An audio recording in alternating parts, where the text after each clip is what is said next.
Continuando con el avance de la materia de cirugía, tenemos ahora el tema 41. Vamos a hablar de las hernias de la pared abdominal. Definición y fisiopatología. ¿Qué es una hernia? La hernia es la protrusión de una víscera por un defecto anatómico en la pared que la contiene, ¿no? Por ejemplo, una hernia umbilical, ¿no? Puede generalmente salir una víscera, generalmente intestino delgado, y el defecto estaría a nivel de la pared abdominal. Componentes de una hernia: el orificio herniario, el saco herniario, el contenido herniario y el recubrimiento, ¿no? Tenemos aquí una imagen, ¿no?, que nos muestra en primer lugar el defecto de la pared. Puede ser la pared abdominal, ¿no?, la cicatriz umbilical, por ejemplo, ¿no? Y propios de la hernia tenemos el orificio herniario, que vendría a ser este, el saco herniario y el contenido, que generalmente es una víscera a nivel abdominal, si es que se encuentra ahí, ¿no?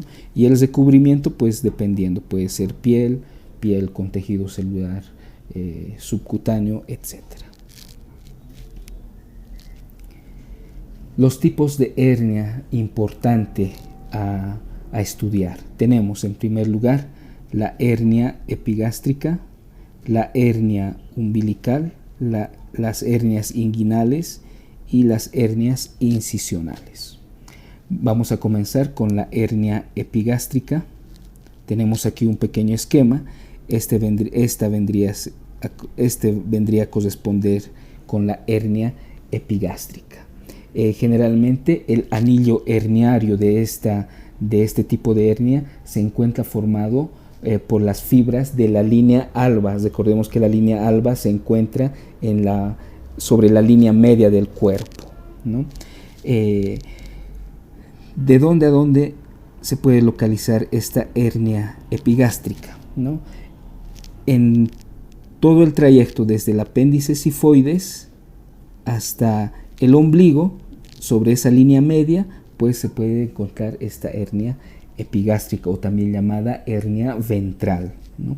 ¿A qué se debe? Al aumento de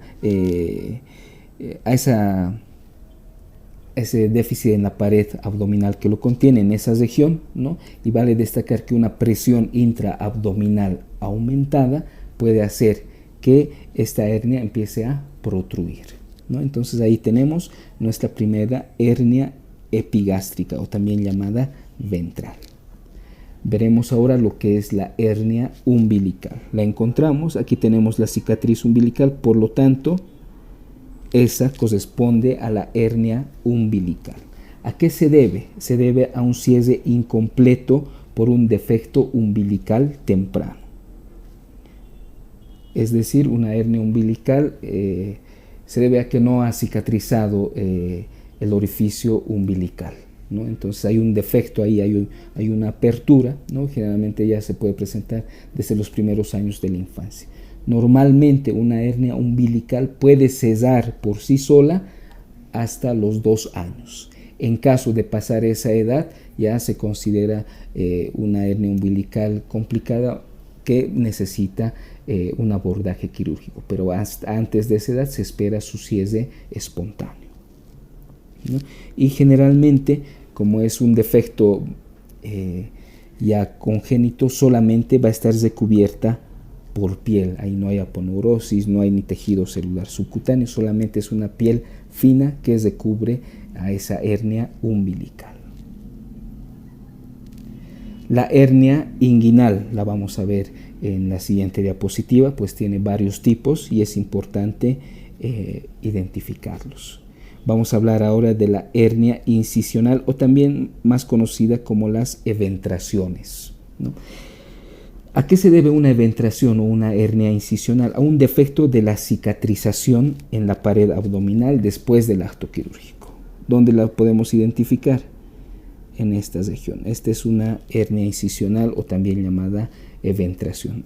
Como pueden observar en la imagen, ahí hay una una herida quirúrgica, ¿no? y justamente en ese lugar pues hay un defecto en ese cieze quirúrgico, hay una debilidad en el cieze de los bordes de esa herida quirúrgica, por lo tanto por ahí es donde va protruyendo la hernia.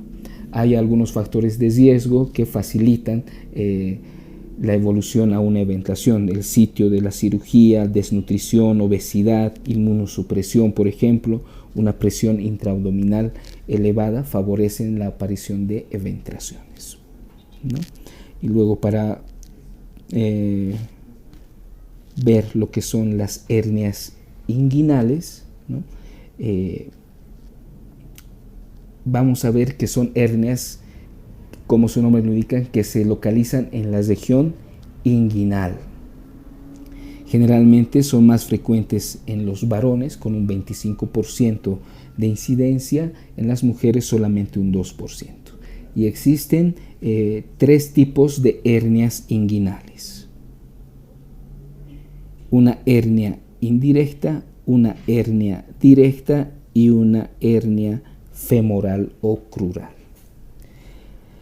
Tenemos aquí un pequeño esquema, ¿no?, de la región inguinal, ¿no? Y vale destacar antes que es necesario ir recordando algo de anatomía de esta región inguinal, ¿no? Recordar ahí, por ejemplo, la localización del arco crural, ¿no? El arco crural, que tendría más o menos esta dirección, ¿no? Eso es para nosotros ahora lo que es el arco crural. De igual manera, una referencia importante son los vasos epigástricos. Esa es la arteria epigástrica. Vamos a poner ahora la vena epigástrica, ¿no?, que son algunas referencias anatómicas importantes, ¿no? Recordemos que el conducto inguinal, de igual manera, presenta un orificio inguinal externo y un orificio inguinal interno, ¿no? Y es un conducto que tiene sus límites, sus paredes anteriores, superiores, anterior y posterior, ¿no? Y bueno, comencemos analizando lo que es la hernia inguinal indirecta. ¿A qué se debe esta hernia inguinal indirecta? Se debe a una debilidad adquirida en el anillo inguinal interno. Es decir, el anillo inguinal interno es el que se debilita, ¿no?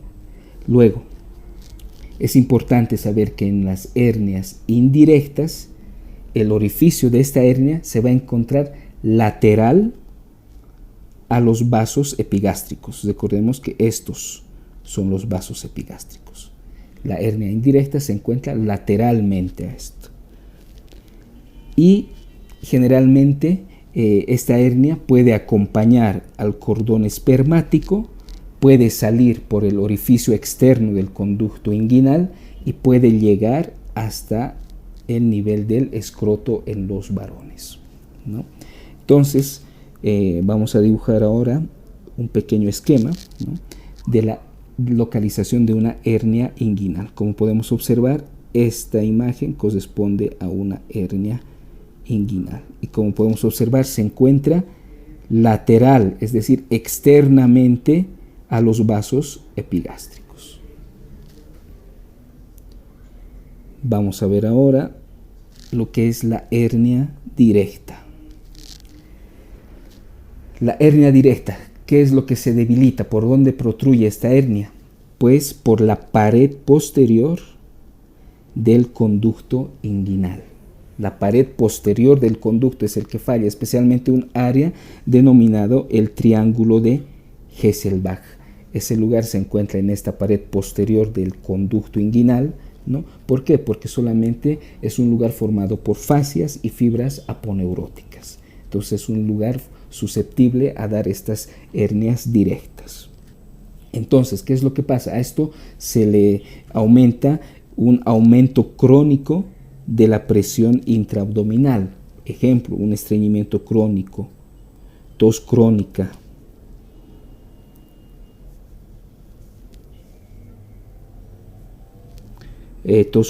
un esfuerzo urinario, un esfuerzo defecatorio crónico, de igual manera ¿no? Más ese lugar de la pared posterior del conducto inguinal debilitado, pues nos va a originar una hernia indirecta. Algo importante, diferente a la anterior, que el orificio hernario de esta hernia directa se encuentra medial, es decir, internamente a los vasos epigástricos. Recordemos que estos son los vasos epigástricos, entonces una hernia directa, vamos a hacer el esquema, se va a encontrar por dentro, es decir, medialmente a los vasos epigástricos, ¿no? Entonces esa vendría a ser una diferencia importante, ¿no? El arco crural, por encima de este arco crural, una hernia indirecta es lateral o externa a los vasos epigástricos, y una hernia inguinal directa es medial o interna a los vasos epigástricos. Bueno, y por último tenemos ahí lo que es la hernia femoral, o también llamada hernia crural, ¿no? Está, ¿por dónde sale? Su nombre lo indica, por el anillo crural o anillo femoral. ¿Y dónde se encuentra este anillo femoral? Pues por debajo del arco crural, es decir, tiene una dirección caudal, ¿no? En la región inguinal. Generalmente es más frecuente en mujeres este tipo de hernia, y tiene mucho riesgo de encarcelamiento, ¿no? Pues busquemos el lugar. Tenemos aquí el otro lado, este vendría a ser el arco crural, la arteria epigástrica, la vena epigástrica y el anillo crural, si recordamos, se encuentra en esta región, ¿no? Por debajo del arco crural, y es ahí donde se encuentra la hernia crural o femoral, ¿no? Entonces son los tres tipos de hernias inguinales que tenemos: una hernia indirecta, una hernia directa y una hernia crural. Diagnóstico.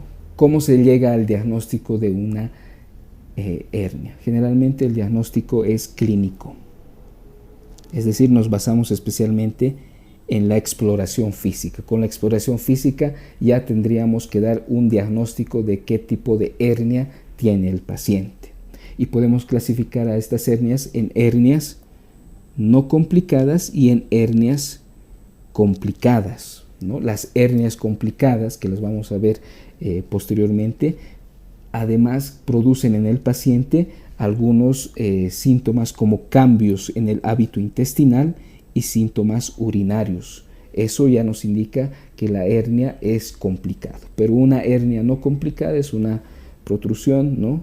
Que generalmente puede ser reductible, que no produce dolor ni molestias generalizadas. Muy bien, ¿cómo se diagnostican las hernias inguinales? Generalmente el paciente tiene que estar de pie, ¿no? Con la región genital e inguinal descubierta para poder hacer una buena exploración física, y lo que se va a poder observar va a ser la protrusión de la hernia en la región que anteriormente hemos visto. Va a haber un aumento de volumen de acuerdo a la hernia, ya sea indirecta, directa o crural, ¿no? Generalmente eso tendría que suceder solamente ya con el paciente de pie. Si esto no sucede, se le puede ayudar, se puede pedir al paciente que tosa un poco o haga la maniobra de Valsalva, ¿no? Esto se debe acompañar, como podemos ver en el gráfico, ¿no? Haciendo que el dedo índice se introduzca en el conducto inguinal mediante el orificio inguinal externo, ¿no? Tenemos el dedo índice, la región inguinal, buscamos el orificio inguinal externo, ¿no? Para esto hay que tener en cuenta esa dirección del pliegue inguinal, ¿no? Introducimos, encontramos el orificio inguinal externo y posteriormente introducimos el dedo a lo que es el conducto inguinal, ¿no? Como se puede observar en esta imagen. ¿Qué es lo que vamos a ver? Esto nos va a tener que servir para poder diferenciar ya mediante esta maniobra si la hernia es indirecta o si la hernia es directa. Por ejemplo, una hernia directa, ¿dónde se encontraría? Más o menos, si recordamos el anterior esquema, que lo vamos a realizar otra vez para comprender mejor, ¿no?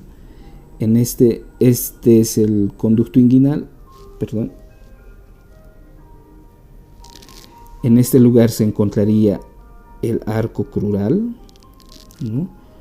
Otra vez realizamos lo que es la arteria epigástrica, la vena epigástrica,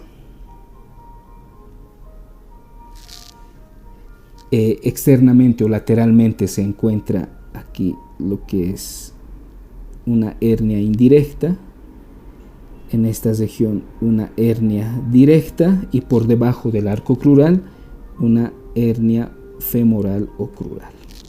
Bueno, entonces, como vemos en la imagen, ¿no? Se está introduciendo el dedo en el conducto inguinal, ¿no? Una hernia directa, que vendría a ser esta, vamos a poner una D ahí, de hernia directa, y aquí una I de hernia indirecta, y aquí una F de hernia femoral. Si introducimos el dedo en esta región del pliegue, una hernia directa, ¿no?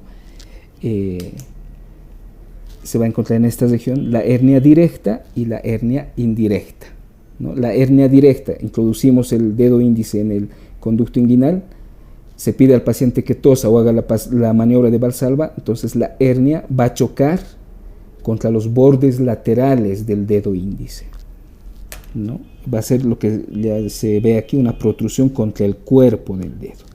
Pero si la hernia va a ser indirecta, se va a encontrar en esta región, ¿no? Se pide al paciente que tosa o haga la maniobra de Valsalva, entonces en la hernia directa se va a chocar con la punta del dedo índice,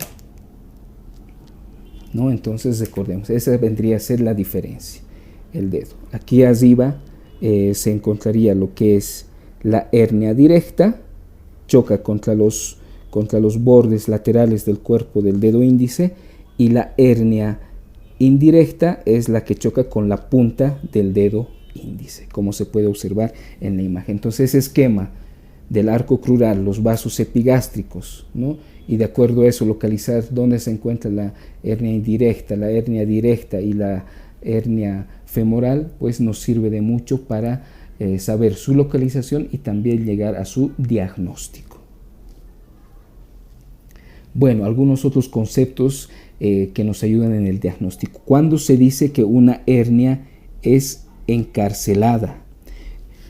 Cuando el contenido de esta hernia es irreductible, no se puede reducir la hernia, no vuelve a entrar otra vez a la cavidad que pertenece, se queda ahí, por lo tanto es una hernia encarcelada. Esto ya es una hernia complicada, ¿no? Una hernia encarcelada es una hernia complicada, irreductible, que necesita cirugía urgente. Y una hernia estrangulada, de igual manera, ¿no? Es una hernia que no se puede reducir, no vuelve a entrar, pero además lo importante es que tiene compromiso vascular, ¿no? Hay un compromiso vascular tanto de la hernia e incluso del contenido herniario que tiene esta, ¿no? Y ella nos puede dar datos de gravedad, por ejemplo, una piel violácea, un dolor intenso, ¿no? Que no calma, además de no reducirse la hernia, pues ya nos hace pensar en una hernia estrangulada, ¿no? Entonces tenemos aquí en esta imagen, en esta primera es una hernia encarcelada solamente, y en esta otra imagen podemos ver una hernia estrangulada.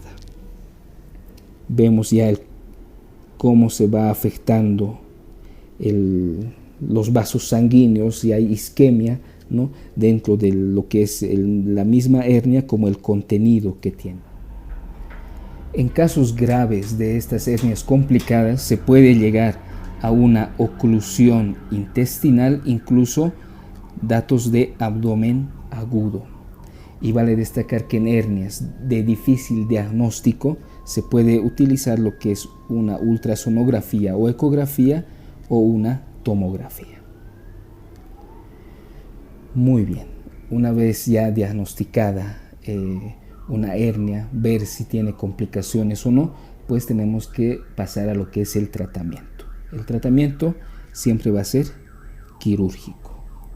Y lo que se hacía, se sigue haciendo en algunos casos, es la herniosafia. ¿En qué consiste la herniosafia? En poder cesar lo que es la hernia con los propios tejidos del paciente, especialmente con los ligamentos que se encuentran alrededor de la hernia, especialmente en las inguinales. Como podemos observar en esta imagen, ¿no? Esta corresponde a una herniosafia. La incisión puede ser vertical, horizontal, ¿no?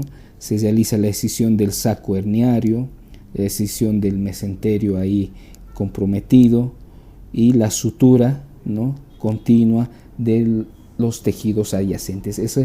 A eso se refiere la herniosafia, que es un tratamiento quirúrgico. Y la hernioplastia se refiere a que se utilizan mallas sintéticas, y la técnica más utilizada es la técnica de Lichtenstein. Como vemos en esta imagen, esta es una hernioplastia donde se puede observar que se está utilizando una malla sintética para cerrar el defecto, ¿no?, a diferencia de la anterior, que vendría a ser una herniosafia.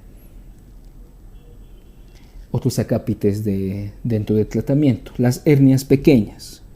¿A quiénes consideramos hernias pequeñas? Las umbilicales, menores de 4 centímetros, o las otras hernias o eventraciones menores de 5 centímetros son consideradas hernias pequeñas.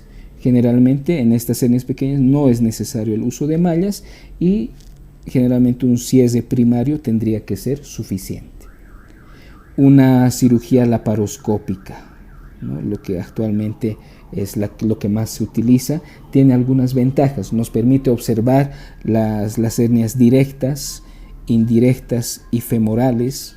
Nos permite observar la posición de la malla, cómo ha quedado la malla, y algunos detalles no observables, ¿no?, a simple vista. Y como siempre tiene una buena recuperación. Lo que decíamos, las hernias no complicadas, es decir, las que no son encarceladas, las que no tienen estrangulación, pues se lo puede hacer una cirugía electiva. ¿Qué significa cirugía electiva? Una cirugía programada. Muy bien. ¿Y qué pasa con las hernias complicadas? ¿No? ¿Cuáles son esas hernias complicadas? Las que están encarceladas y las que están estranguladas. Recordemos que las estranguladas ya hay un compromiso vascular.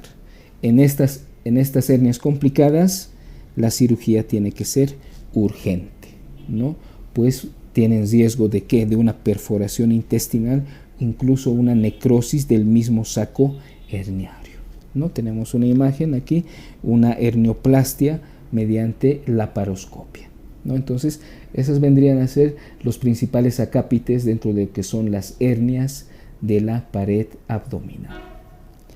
Y espero esto les sirva para su estudio.